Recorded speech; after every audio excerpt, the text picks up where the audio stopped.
Over the years, important information as messages have been communicated between individuals by numerous means, including runners, to Pony Express riders, to today's text messaging.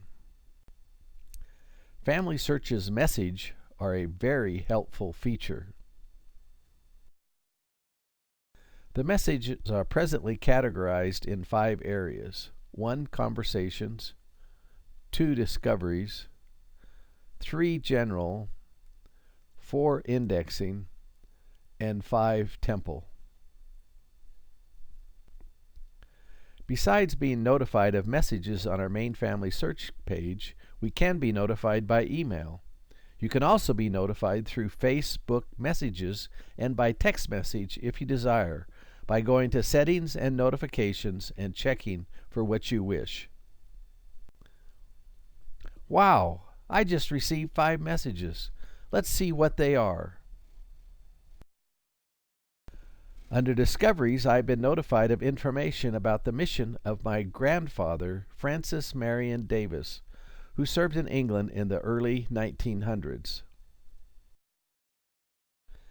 Ancestor Calendar alerts me of an upcoming birthday of my great-grandfather. UK Hints shows me British census records of my great-grandfather on my father's side. Homeland Discovery directs me to a location, and satellite view of Leigh, England, where my great-great-grandfather was born in 1822. Family Temple Ordinance message finds a family member that I can do temple work for. Discovery's obituary shows me the obituary of my great-grandfather, John Franklin Shelley.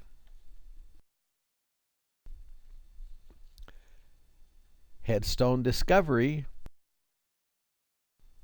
links me to his headstone in Shelley, Idaho. Discovery's message of Ancestor Challenge shows me a fun learning activity as ancestors' photos are shown to see if I can match them to my ancestors. At present, there are no general messages and also no indexing messages. Temple message identify completed ordinances. This is especially important as we don't get the family cards back from the temples. All ordinances that we have completed since January 2019 are listed. Also, ordinances completed by others that are on our temple list are shown. Here is a relative my daughter completed from my temple list. We are also messaged 2 weeks before ordinances we have reserved are set to expire. We are also alerted when expired reservations are shared with the temple system.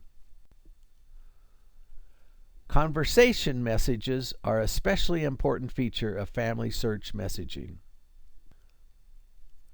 We can politely message people who make what we feel are incorrect changes on the family tree. Here I messaged a fellow who had made unsourced changes to a great-great-grandmother. I did it, correcting his changes, and messaged him my reasons and listing all the sources. He responded back appreciatively. Here again I messaged this distant relative who had listed my uncle as deceased. I had just spent a couple of hours that morning visiting him.